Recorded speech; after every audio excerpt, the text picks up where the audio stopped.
Hello, welcome back to the channel. My name is Lisa Elvin Staltari, and I'm a genealogist and a passionate traveler. Over the last few years, I've been featuring each visual our king's daughter, getting to know their stories a little bit better. There are over 700 of them. We're on episode 202. We've come a long way, still a long way to go. But before we begin, let me show you ways you can support the channel. The first three keep you in the know. Subscribe to the channel, like this video, and notify so that you can get notified whenever I post new content, which is about 3 times a week. And then the other couple of ways are ways that you can show your support financially. One is the super thanks that's on your dashboard of your YouTube video.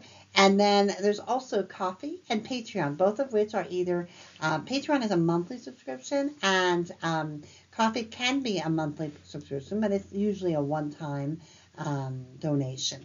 So thank you again for those of you who have supported me thus far. And without further ado, let's get to know episode 202. So episode 202, we find ourselves with Claude de Chevrainville, dite Lafontaine, who is the sister of the previous one we just looked at on episode 201. She came after her sister, her baby sister actually. Let's have a look at Claude and her journey. Claude was born in 1646, about 4 years older than her younger sister Marie. She was born in Paris, and her parents were Jacques de Chevrainville et Sœur de Lafontaine and Marguerite Léonard at Baudin. And of course, they are of noble birth. So these are two of the noble, noble filles du roi. Remember, there are many, many types of filles du roi. And some of them were kind of chosen. And I suspect this is what happened with Marie and Claude, because they were obviously from extremely good quote unquote families. And the Catholic parish church of Saint Nicolas des Champs, where she would have been baptized, was built in the 15th century in the late Gothic style. It is actually located in the 3rd arrondissement of Paris, which, as you know, Paris is laid out in circles. It was built between 1420 and 1480 and then enlarged in the 16th and early 17th centuries. The 3rd arrondissement is also called the Temple or Temple and situated on the right bank of the riverside. It is actually the smallest arrondissement area after the second. This arrondissement contains the northern quieter part of the medieval district of Le Marais. And the oldest surviving private house of Paris, built in 1407, is to be found in the 3rd arrondissement. It is actually, the address is 52 Rue de Montmorency. And so it kind of gives you kind of pause that you would have, and I said this in Marie's video as well. I mean, both Marie and Claude, that house would have been 150 years old when they were born. It was already old, but now it's, 500 to 600 years old. Absolutely would love to view that. So she would sail on Le Jean-Baptiste de Dieppe and she would arrive in Quebec on June 18, 1665. She carried with her, as far as we know, no dowry. Her sister had come across with 300 pounds worth, a dowry worth about 300 pounds.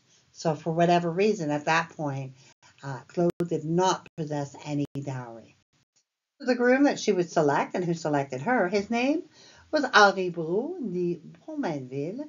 He was born in 1638 in Vallon, France. His parents were Jean Brou and Suzanne Jossem, and he is from the region of France known as Nouvelle-Aquitaine, and it's found in the Charente-Maritime region or département, as you know, it's like a county. And then I love to find the city or the little town signs. It's kind of like they really does exist, and it's a very historic town. It's about 800 people live there, and it's almost all farmland. Now Henri was a bourgeois, which we know means he was obviously wealthier, and he was a merchant and dabbled in things, and he was not a farmer per se, as far as we know. So, but they kind of found each other. So I suspect they were from the same class, and that's the bottom line. And they were married August 12th, 1665. She arrives in June and is married 2 months later, less than 2 months later. at Quebec City. Now, they would settle at Lauson. Lauson had been settled back in 1636 by a man named Lauson, who was basically an absentee seigneur. His son, Jean de Lauson, would actually take it over in 1651 and have it for about 10 years. And the third son, Charles de Lauson, would take it over, and then he would have it for another 30 years. It's during his tenure that Lauson grew and became a true place to create a home. These maps are amazing maps in terms of how the seigneurie was laid out. And I would be remiss if I didn't talk about one of the principal people who founded this place was Guillaume Couture, which of course is not Henri, but it's an interesting story for you all to know that obviously Henri and Claude would have known Guillaume Couture, who was a remarkable fellow. We profiled him in one of our other episodes. So it's kind of neat how their lives intertwine with each other. And so another thing that we want to talk about is to look at how the town of Lauson was called. And it's kind of like a rose by any other name. So we have, and I've listed it, Cap de Lévis, Côte de Lauson, Saint-Joseph de la Pointe-Lévis, Saint-Joseph de Lévis, Point-Lévis, and Point-Levi. The last being when the British took over, they kind of called it Point-Levi. So this is where they made their home. They would go on to have 12 children. Jacques would die at 42. He never married, but he did work for the Hôtel Dieu, and he was possibly part of a religious order. Georges married Marie-Jeanne Marchand and had one child who made it to adulthood. He then married Belle Brunet and had 7 children, 3 of whom made it. Anne would pass away at 31, not being married. Etienne married a native woman with whom he had 5 children, but no other information is available. This is definitely a case of DNA. Jean-Baptiste married Elisabeth Brunet and had 3 children, all of whom made it. Joseph would marry Marie-Anne Marchand and have 1 child who made it to adulthood before Joseph's early death. Henri would pass away at 1 year of age. Marie-Agnes would pass away at 3 years. Louise would marry Alexis Picard and have 3 children. All 3 would make it to adulthood. Pierre would marry Clémence David and have 2 children, both of whom made it. He then married Marie-Jeanne Parent and had 1 more child who also made it to adulthood. Geneviève would pass away at 1 year of age. Charles would also die at 1 year of age. And then we have the only census that this family is found in. We were not able to find the 1666 or 67. They seem not to have been enumerated, which is odd. We know they were there. So notice that he's called Daniel Barou, and then in parentheses, Henry Barou de Pomenville, who's 46. Then we have Claude, who is 35. Their children, Jacques, Georges, Anne, Etienne, Jean, Joseph, Marie, Louise. They have 1 gun and 1 pistolet, so like kind of a shotgun, if you will. And 3 goats, and 15 arpents valables, so about 12 to 13 acres of land. They're doing pretty good.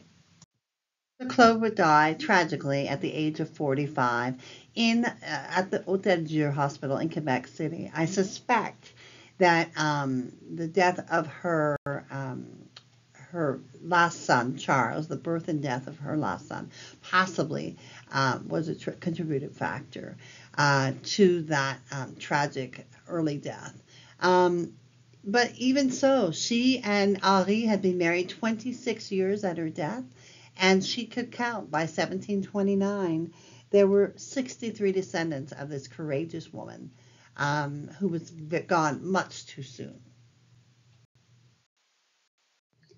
After a year of mourning, Henri would then marry Marie Ursule Bolduc, whose mother was also a fille du roi, Elisabeth Hubert, who we profiled in episode 124.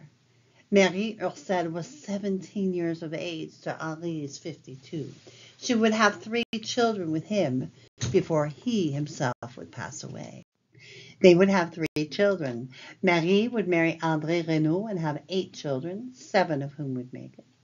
Jean-François married Marie-Elisabeth Vitry and had 2 children, both of whom made it. And Marguerite would marry Pierre Ouimet and have 10 children, all of whom would make it. So Henri would himself pass away in 1698, about 7 years after his first wife. He had reached the age of 60. As an added tidbit, Marie Orsed, his second wife, would go on to marry twice more, to Richard Taylor from England, who became Richard Taillard, and would have 4 more children. Upon his death, she would marry a man named Jean Drapeau, and whose great-great-great-great-great-grandson would one day be the same name Jean Drapeau, who would become mayor of Montreal. You see how it all kind of connects up. It's amazing. Some of the resources I use on a daily basis and wanted to share with you. I have put the addresses in the notes for you to have a look at. Let's spotlight one of them today. Nos Origines is a kind of a think tank for lots of people contributing to that. It's kind of like a little bit, tiny bit of WikiTree, but just for Quebec genealogy, it just focuses on that. Really, really good place to start to kind of dig deep and see what other people have added. So I would absolutely recommend you check that one out. It's absolutely free to use as well. And so we end part 2 of the 2 sisters from Saint Nicolas des Champs. We have Marie, Madeleine, and Claude. And Claude was obviously came 2 years after her sister. I don't see any evidence that they connected once they were in New France, but again, who's to say? I hope they did. Claude had a more challenging life, to be sure. Her sister went on to live till her 80s, but Claude was, stopped in her tracks at 45, and I suspect due to a very common cause, which was childbirth, and the difficulties that was at that time. But even so, with her 63 descendants, she made a difference, and we are grateful and thankful. Obviously in Lauson, she was an early pioneer there as well, so we want to acknowledge that. And most of all, we want to thank her and bless her memory, because she really did pave the way for so many. And I also, before I let you go, I want to say thank you to my patrons and supporters. Your financial and emotional support of my work really, really touches me, and thank you so much for all you have done for me. With that, I will see you on episode 203. Until I see you again, au revoir.